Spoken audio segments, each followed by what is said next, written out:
can no longer afford, and routine, well, I haven't had that in a long time either. Now I just need the caffeine. I need to stay awake. On in 2? I look up at the man standing before me, clipboard resting against his hip. I nod, down the rest of the coffee, and savor the bitter pinch in my jaw. It tastes like shit, but I don't care. It's doing its job.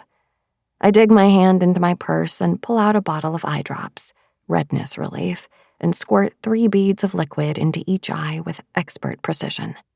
I guess this is my routine now. Then I stand up, run my hands over the front of my pants, and slap my palms against my thighs, signaling that I'm ready. If you'll follow me. I hold out my arm, gesturing for the man to lead the way. And then I follow. I follow him out the door and through a dim hallway, the fluorescent lights buzzing in my ear like an electric chair humming to life. I follow him through another door, the gentle roar of applause erupting as soon as it opens and we step inside. I walk past him to the edge of the stage and stand behind a black curtain, the audience just barely obscured from view. This is a big one, the biggest I've done. I look down at my hands, where I used to hold note cards with talking points scribbled in pencil, little bulleted instructions reminding me what to say, what not to say, how to order the story like I'm following a recipe, meticulous and careful, sprinkling the details in just right. But I don't need those anymore. I've done this too many times. Besides, there's nothing new to say. And now we are ready to bring out the person I know you're all here to see. I watch the man speaking on stage, 10 feet away, his voice booming over the loudspeakers. It's everywhere, it seems. In front of me, behind me, inside me somehow. Somewhere deep in my chest.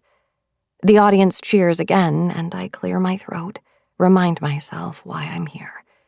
Ladies and gentlemen of True Crime Con, it is my honor to present to you our keynote speaker, Isabel Drake.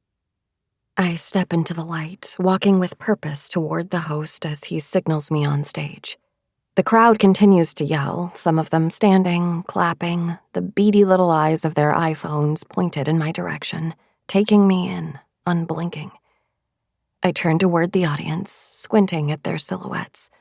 My eyes adjust a bit, and I wave, smiling weakly before coming to a halt in the center.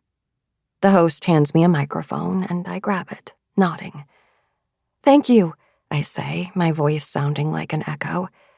"Thank you all for coming out this weekend. What an incredible bunch of speakers." The crowd erupts again, and I take the free seconds to scan the sea of faces the way I always do. It's women, mostly. It's always women. Older women in groups of 5 or 10, relishing this annual tradition, the ability to break away from their lives and their responsibilities and drown themselves in fantasy. Younger women, 20-somethings, looking skittish and a little embarrassed, like they've just been caught looking at porn. But there are men, too, husbands and boyfriends who were dragged along against their will, the kind with wire-rimmed glasses and peach fuzz beards and elbows that protrude awkwardly from their arms like knobby tree branches. There are the loners in the corner, the ones whose eyes linger just long enough to make you uncomfortable, and the police officers perusing the aisles, stifling yawns. And then I notice the clothing. One girl wears a graphic tee that says, "Red wine and true crime," the T in the shape of a gun. Another sports a white shirt sprayed with specks of red. It's supposed to mimic blood, I assume. Then I see a woman wearing a t-shirt that says, "Bundy, Dahmer, Gacy, Berkowitz." I remember walking past it earlier in the gift shop. It was clipped tight against a mannequin, being advertised in the same way they advertised overpriced band t-shirts in the merchandise tents at concerts. Memorabilia for rabid fans.